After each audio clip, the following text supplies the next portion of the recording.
Good morning students, मैं हूँ Ajit sir. आप सभी विद्यार्थियों का श्री राम नारायण पांडे इंटर कॉलेज पोस्टर संतकबीरनगर में स्वागत एवं अभिनंदन है। मैंने आप लोगों को ग्रामर पोजीशन के अंतर्गत टेंस में मैंने आप लोगों को पास्ट परफेक्ट टेंस पढ़ाया था। इसके पहले मैंने प्रेजेंट का पूरा टेंस पढ़ा दिया था। पास्ट में पास्ट इंडेफिनिट, पास्ट कंटीन्यूअस और मैं पास्ट परफेक्ट टेंस आप लोगों को पढ़ा रहा था, जिसमें से मैंने आप लोगों को अफर्मेटिव सेंटेंस और नेगेटिव सेंटेंस ये दो सेंटेंस आप लोगों को पढ़ा दिया था। मुझे उम्मीद है कि मैंने ये जो दो सेंटेंस आप लोगों को पढ़ाया था ये आपको पसंद आया होगा, आप लाइक किए होंगे और अधिक से अधिक अपने दोस्तों में शेयर किए होंगे। अब हम इसी टेंस में पास्ट परफेक्ट टेंस में तीसरा इंट्रोगेटिव सेंटेंस आप लोगों के सामने लेकर के आया हूं। इंट्रोगेटिव सेंटेंस प्रश्नवाचक वाक्य। ध्यान से आप लोग देखेंगे प्रश्नवाचक वाक्य। अब इसमें मैंने आप लोगों को पहले ही बताया था कि इसमें दो कार्यों का होना पाया जाता है। एक कार्य पहले होता है और एक कार्य बाद में होता है। यदि वाक्य में पहले शब्द आ जाता है तो पहले होने वाले कार्य को हम पहले लिखते हैं तथा बाद वाले कार्य को बाद में लिखते हैं। यदि वाक्य में बाद शब्द आ जाता है तो बाद वाले कार्य को हम पहले लिखते हैं और पहले होने वाले कार्य को बाद में लिखते हैं। पहले होने वाले कार्य को हम पास्ट परफेक्ट टेंस में लिखते हैं और बाद में होने वाले कार्य को हम पास्ट इंडेफिनिट में लिखते हैं। तो इस तरह से मैंने आप लोगों को रूल बताया था। अब इसी के अंतर्गत आप लोग इंट्रोगेटिव सेंटेंस देखेंगे। पहले फार्मूला देखेंगे, क्या पहले होने पर, क्या पहले होने पर। ध्यान से आप लोग देखेंगे, क्या पहले होने पर। अब ये नंबर एक आपका है फार्मूला। फार्मूला अब यहां ध्यान देंगे आप लोग, वाक्य में पहले शब्द आने पर, वाक्य में पहले शब्द आने पर, पहले शब्द आने पर मैंने आप लोगों को बताया है अभी कि वाक्य में एक पहले शब्द आता है और एक बाद वाला शब्द आता है, बाद शब्द आता है। तो जब वाक्य में पहले शब्द आ जाएगा और वाक्य से पहले क्या रहेगा तो उसको कैसे हम बनाएंगे। तो सबसे पहले आप लिखेंगे हेड, फिर आप लिखेंगे सब्जेक्ट, फिर आप लिखेंगे वर्ब का थर्ड फॉर्म, फिर उसके बाद आप लिखेंगे ऑब्जेक्ट, फिर उसके बाद आप लिखेंगे बिफोर, फिर उसके बाद आप लिखेंगे सब्जेक्ट, फिर आप लिखेंगे वर्ब का सेकंड फॉर्म, फिर उसके बाद ऑब्जेक्ट ईटीसी क्वेश्चन मार्क लगाएंगे। ये वाक्य में पहले शब्द आने पर और वाक्य में बाद शब्द आने पर, वाक्य में बाद शब्द आने पर ध्यान से आप लोग देखेंगे तो सबसे पहले आप लिखेंगे डिड, फिर आप लिखेंगे सब्जेक्ट, फिर आप लिखेंगे वर्ब का फर्स्ट फॉर्म, फिर ऑब्जेक्ट लिखेंगे, फिर आफ्टर लिखेंगे, फिर उसके बाद आप सब्जेक्ट लिखेंगे, फिर आप हेड लिखेंगे, फिर वर्ब का थर्ड फॉर्म लिखेंगे, फिर ऑब्जेक्ट ईटीसी क्वेश्चन मार्क लिखेंगे। अब दूसरा है प्रश्नवाचक शब्द बीच में होने पर, प्रश्नवाचक शब्द बीच में होने पर ध्यान देंगे, इसमें भी वाक्य में पहले शब्द आने पर, वाक्य में पहले शब्द आने पर, तो सबसे पहले आप लिखेंगे हेड, सॉरी क्वेश्चन वर्ड, फिर उसके बाद हेड लिखेंगे, फिर उसके बाद आप सब्जेक्ट लिखेंगे, फिर वर्ब का थर्ड फॉर्म लिखेंगे, फिर ऑब्जेक्ट लिखेंगे, फिर उसके बाद आप बिफोर लिखेंगे, फिर उसके बाद आप सब्जेक्ट लिखेंगे, फिर वर्ब का सेकंड फॉर्म लिखेंगे, फिर ऑब्जेक्ट ईटीसी क्वेश्चन मार्क लिखेंगे। अब वाक्य में बाद शब्द आने पर, वाक्य में बाद शब्द आने पर सबसे पहले आप लिखेंगे क्वेश्चन वर्ड लिखेंगे, फिर आप डिड लिखेंगे, सब्जेक्ट लिखेंगे, वर्ब का फर्स्ट फॉर्म लिखेंगे, फिर ऑब्जेक्ट लिखेंगे, फिर आफ्टर लिखेंगे, फिर आप सब्जेक्ट लिखेंगे, फिर आप हैड लिखेंगे, फिर वर्ब का थर्ड फॉर्म लिखेंगे, फिर ऑब्जेक्ट किसी क्वेश्चन मार्क। इस तरह से इंट्रोगेटिव सेंटेंस के अंतर्गत आपका चार तरह का फार्मूला बनकर के तैयार हो जाता है। क्योंकि इसमें दो शब्द आ जाते हैं, एक पहले शब्द आ जाता है और एक बाद शब्द आता है। इसी की वजह से ये चार प्रकार के फार्मूले इंट्रोगेटिव सेंटेंस के अंतर्गत तैयार हो जाते हैं। अब हम देखते हैं इसका एग्जांपल, आप लोग ध्यान से देखेंगे, ये आप लोग नोट्स बनाते रहेंगे अपने पेन कॉपी में। अगर कोई भी दिक्कत परेशानी होगी तो आप तुरंत हमारे कमेंट बॉक्स में लिख करके सेंड करेंगे, उसका निदान किया जाएगा। अब आते हैं हम एग्जांपल पर, ध्यान से देखेंगे। क्या तुम्हारे बाजार जाने से पहले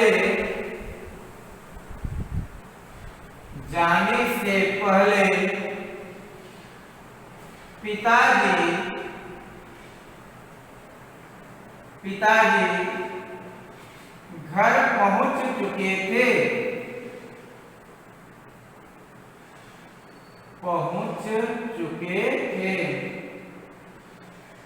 अब लास्ट में क्वेश्चन मार्क लगाएंगे। अब यहाँ ध्यान देंगे, जितना कंडीशन हमने बताया है उस कंडीशन पर आप लोग ध्यान देंगे। पहला कंडीशन है वाक्य से पहले क्या आने पर, और दूसरा कंडीशन देखेंगे कि हमारे वाक्य में पहले शब्द आया है कि बाद शब्द आया है। ध्यान देंगे, तो इसमें क्या आया है, पहले शब्द आया है। तो पहले शब्द जब आएगा तो सबसे पहले इसे क्या कि अंग्रेजी लिखेंगे, हेड लिखेंगे, फिर उसके बाद तुरंत पहले के राइट हैंड जो लिखा रहेगा उसका ट्रांसलेट करेंगे। इस क्या की जगह पर हम हेड लिखने के बाद इस पहले के दाहिनी तरफ राइट हैंड जो लिखा रहेगा उसका हम ट्रांसलेट करेंगे। यहाँ पर हो जाएगा हेड, फिर उसके बाद यहाँ पर सब्जेक्ट है पिताजी, द फादर। उसके बाद आप वर्ब का थर्ड फॉर्म लिखेंगे, पहुंचना। रीच मीन्स होता है पहुंचना, तो रीच्ड यहाँ थर्ड फॉर्म हो जाएगा रीच्ड। उसके बाद घर है रीच्ड द होम। अब पहले इधर पिताजी घर पहुंच चुके थे, इतना ट्रांसलेट हो गया। अब इस पहले के अंदर हम बिफोर लिखेंगे, जैसा कि मैंने फार्मूला में बताया है। उसके बाद हम सब्जेक्ट लिखेंगे, यहाँ सब्जेक्ट तुम्हारे है तो तुम्हारे का सब्जेक्ट यू बनता है, यू हो गया। उसके बाद वर्ब का सेकंड फॉर्म जाना है, वर्ब हमारा है, तो गो का थर्ड फॉर्म वेंट होता है, यहाँ पर वेंट लिखेंगे। फिर ऑब्जेक्ट लिखेंगे, ऑब्जेक्ट इसमें है बाजार, वेंट टू द मार्केट। अब इसके बाद यहाँ पर लास्ट में क्वेश्चन मार्क लगा देंगे। अगर क्वेश्चन मार्क नहीं लगाते हैं तो आपका बना बनाया वाक्य रॉन्ग हो जाएगा, गलत हो जाएगा। इसलिए आप क्वेश्चन मार्क पर विशेष ध्यान देंगे। और एग्जांपल देखते हैं। क्या शीला के स्कूल जाने के बाद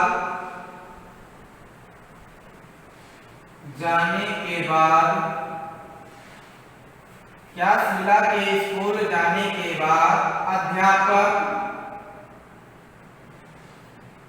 हिंदी पढ़ाए थे? Question mark. ध्यान देंगे, कंडीशन, फर्स्ट कंडीशन वाक्य से पहले क्या है, उसके बाद वाक्य में बाद शब्द आ गया है। तो जब वाक्य में बाद शब्द रहेगा तो बाद वाले कार्य को हम पहले लिखते हैं। देखिए, शीला के स्कूल जाने के बाद आता, शीला स्कूल पहुंच गई है, तब अध्यापक हिंदी पढ़ाए हैं, तो हिंदी पढ़ाने वाला कार्य बाद में हो रहा है, तो इसका ट्रांसलेट हम सबसे पहले करेंगे। लेकिन इस क्या की जगह पर हम सबसे पहले डिड लिखेंगे, क्योंकि जो जो बाद वाला सेंटेंस होता है वह पास्ट इंडेफिनिट में लिखा जाता है, तो यहाँ पर डिड हो जाएगा डिड। उसके बाद फिर यहाँ बाद के दाहिने तरफ राइट हैंड में जो लिखा है उसका ट्रांसलेट करेंगे तो द टीचर। अब उसके बाद वर्ब का फर्स्ट फॉर्म पढ़ाना, टीच मीन्स होता है पढ़ाना, टीच द हिंदी। अब उसके बाद बाद के रेडी आफ्टर, फिर उसके बाद सब्जेक्ट लिखेंगे सीला, फिर हेल्पिंग वर्ब हैड आएगा, फिर उसके बाद वर्ब का third form go went gone to school, last में क्वेश्चन मार्क हो जाएगा। फिर नेक्स्ट एग्जांपल देखते हैं।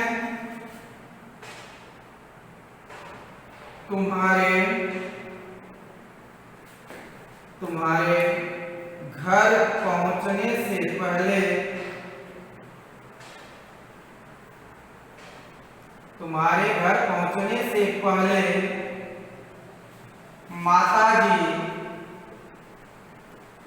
माताजी भोजन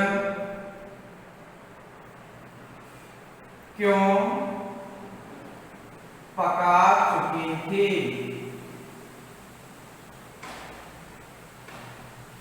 क्वेश्चन मार्क। ध्यान रखेंगे वाक्य में पहले शब्द आया है और क्वेश्चन वर्ड बीच में आया है, तो जब वाक्य में पहले शब्द रहेगा और क्वेश्चन वर्ड बीच में रहेगा तो सबसे पहले उस क्वेश्चन वर्ड की इंग्लिश लिखेंगे। यहाँ पर क्यों है तो इसका हो जाएगा व्हाई। अब हम बताए थे आपको कि पहले के राइट हैंड में जो भी लिखा रहेगा उसी का हम सबसे पहले ट्रांसलेट करते हैं। यहाँ माता जी है तो यहाँ पर हेल्पिंग वर्ब क्या लगाएंगे, हेड लगाएंगे। फिर उसके बाद द मदर हो जाएगा। फिर उसके बाद वर्ब का थर्ड फॉर्म पकाना, कुक आपका फर्स्ट फॉर्म होता है, इसमें ईडी जोड़ देंगे तो थर्ड फॉर्म हो जाएगा cooked the food, cook the food हो गया। अब पहले के इंग्रेजी आप लिखेंगे बिफोर लिखेंगे, फिर उसके बाद सब्जेक्ट लिखेंगे, तुम्हारे का सब्जेक्ट यू होता है। अब सेकंड फॉर्म लिखेंगे, वर्ब का सेकंड फॉर्म पहुंचना तो रीच्ड द होम, ऑब्जेक्ट आपका है होम, लास्ट में क्वेश्चन मार्क लगा देंगे। और एग्जांपल देखते हैं। उसके गीत गाने के बाद, उसके गीत गाने के बाद हरी मेला देखने क्यों गया था, लास्ट में क्वेश्चन मार्क। अब देखिए इसमें बाद शब्द आ गया है और क्वेश्चन वर्ड बीच में आ गया है, तो सबसे पहले उस क्वेश्चन वर्ड की इंग्लिश लिखते हैं और जो बाद के दाहिने तरफ लिखा गया सबसे पहले उसी का ट्रांसलेट करते हैं। बाद के दाहिने तरफ जो भी रहता है वह कार्यवाद में होता है और उसको हम पास्ट इंडेफिनिट में लिखते हैं, तो वहां पर डिड का यूज हो जाएगा। तो सबसे पहले वाई हो गया, फिर आप हेल्पिंग वर्ब डिड लिखेंगे, फिर उसके बाद सब्जेक्ट लिखेंगे हरी लिखेंगे, फिर उसके बाद वर्ब का फर्स्ट फॉर्म गो हो जाएगा। उसके बाद देखना है go to see the fair, क्योंकि इसमें दो वर्ब आया है, डबल वर्ब है, तो फर्स्ट वर्ब जो हमारा है गो है मेन है और दूसरे वर्ब को हम टू से जोड़ देते हैं, गो टू सी हो गया। फिर आपका ऑब्जेक्ट है फेयर मेला, द फेयर हो जाएगा।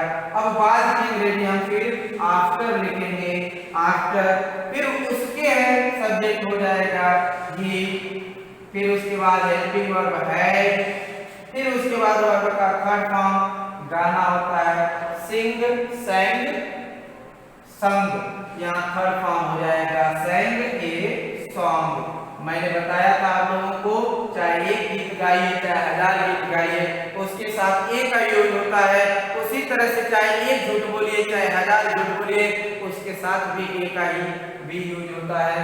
तो इस तरह से इंट्रोगेटिव सेंटेंस में मैंने आप लोगों को जो 4 टाइप्स के फार्मूले बताए थे, 4 प्रकार के फार्मूले बताए थे, मैंने उस चारों प्रकार के आप लोगों के सामने एग्जांपल मैंने आप लोगों को बता दिया है। अब इसमें एक सेंटेंस और बनता है इंट्रोगेटिव विथ नेगेटिव सेंटेंस। मैंने बताया था जितना भी आप लोग टेंस पढ़ते हैं हर टेंस में 4 प्रकार के सेंटेंस होते हैं। आपका पहला होता है अफर्मेटिव सेंटेंस, दूसरा होता है नेगेटिव सेंटेंस और तीसरा होता है आपका इंट्रोगेटिव सेंटेंस और चौथा आपका होता है interrogative with negative sentence. Interrogative with negative sentence. प्रश्नवाचक तथा नकारात्मक वाक्य। प्रश्नवाचक तथा नकारात्मक वाक्य ये आपका चौथा है इंट्रोगेटिव विथ नेगेटिव सेंटेंस। ध्यान देंगे जैसे इंट्रोगेटिव सेंटेंस था सेम टू सेम इसका भी रूल वही है, बशर्ते इसमें एक नहीं शब्द जो बढ़ जाता है। उसी के लिए जहां हम सब्जेक्ट लिखते थे, जहां पर हम सब्जेक्ट लिखते थे उसी के बाद हमें नॉट का यूज कर देना है। जहां पर भी हम सब्जेक्ट लिखते थे वहां पर हम नॉट का यूज कर देना है। सब्जेक्ट किस सब्जेक्ट, इसमें 2 सब्जेक्ट आते हैं तो किस सब्जेक्ट के साथ नॉट लगाएंगे। अगर वाक्य में पहले शब्द आ जाता है तो पहले होने वाले कार्य में पहले शब्द आ जाता है तो पहले होने वाले कार्य में पहले होने वाले कार्य में सब्जेक्ट के साथ नॉट का यूज करते हैं। यदि वाक्य में पहले शब्द आया है तो पहले होने वाले कार्य में जो सब्जेक्ट रहेगा उसी के साथ हम नॉट लगा देंगे और दूसरे के साथ नहीं लगाएंगे। क्योंकि इसमें 2 सब्जेक्ट आता है, मैंने यहाँ क्लियर किया है कि सब्जेक्ट के साथ नॉट लगा देते हैं, कहीं आप कंफ्यूजन होकर के पहले वाले पे जो दूसरा सब्जेक्ट आता है कहीं उसके साथ नॉट मत लगा दीजिएगा। इसको आप लोग ध्यान रखेंगे, इसलिए मैं यहाँ पर स्पष्ट कर दे रहा हूँ। और यदि वाक्य में बाद शब्द आ जाता है, वाक्य में बाद शब्द आ जाता है तो बाद में होने वाले कार्य में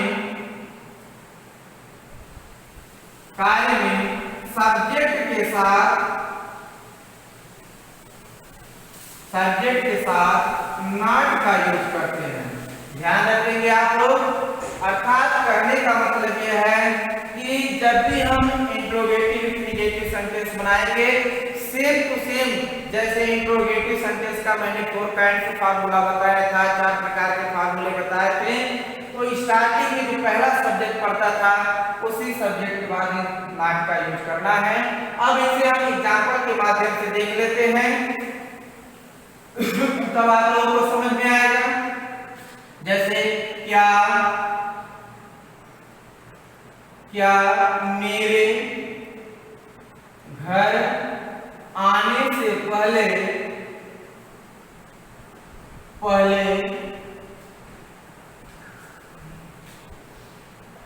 पिताजी खेत में नहीं गए थे। लास्ट में क्वेश्चन मार्क लगाएंगे। अब देखिए यहाँ पर पहले शब्द आ गया है और वाक्य से पहले क्या आया है। तो जब वाक्य से पहले क्या रहेगा और वाक्य में पहले शब्द रहेगा तो सबसे पहले हैड का यूज करते थे। मैंने फार्मूला बताया था, हैड का यूज करेंगे। फिर पहले के राइट हैंड जो लिखा रहेगा, देखिए यहाँ पर लिखा गया है पिताजी खेत में नहीं गए थे, तो इसका ट्रांसलेट करेंगे तो हो जाएगा द फादर। फिर उसके बाद आप नॉट का यूज करेंगे। उसके बाद आपका थर्ड फॉर्म लिखेंगे जाना हो went gone in the field. उसके बाद बिफोर, फिर उसके बाद है मेरे हैं तो आई हो जाएगा। फिर उसके बाद आप वर्ब का सेकंड फॉर्म लिखेंगे केम।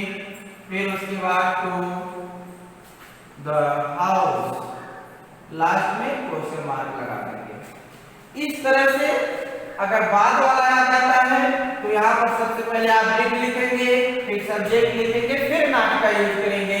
उसी तरह से अगर क्वेश्चन वर्ड वाला आ जाता है, एक क्वेश्चन वर्ड वाला भी देख लेते हैं।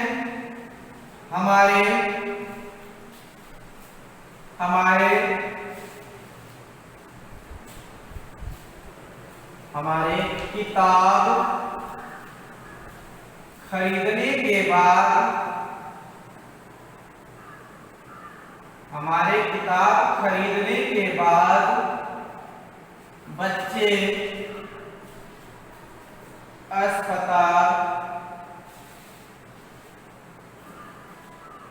अस्पताल क्यों नहीं गए थे। लास्ट में क्वेश्चन मार्क है। अब देखिए यहाँ पर बाद शब्द आया है और क्वेश्चन वर्ड बीच में आ गया है, नहीं शब्द भी आ गया है।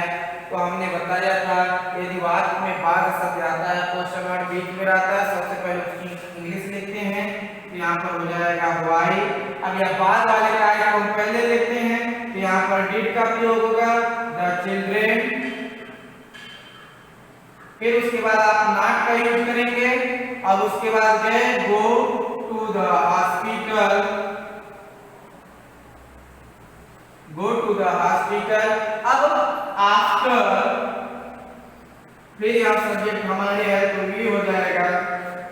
फिर सेकेंड वन, उसके बाद आप हैड का यूज करेंगे, फिर वर्ब का थर्ड फॉर्म लिखेंगे, बाय का होता है third form bought the book. Last में क्वेश्चन मार्क लगा देंगे। इस तरह से आपका इंट्रोगेटिव विद नेगेटिव सेंटेंस भी हो गया। इसमें मैंने आप लोगों को चारों सेंटेंस पढ़ा दिया, affirmative sentence, negative sentence, interrogative sentence और इंट्रोगेटिव विद नेगेटिव सेंटेंस। ये मैंने आप लोगों को चारों प्रकार के सेंटेंस बता दिए हैं। अगर ये चारों प्रकार के सेंटेंस में आपको कोई दिक्कत होगी, परेशानी होगी, कोई भी समस्या होगी, आप हमारे कमेंट बॉक्स में लिख करके सेंड करेंगे, उसका निदान किया जाएगा।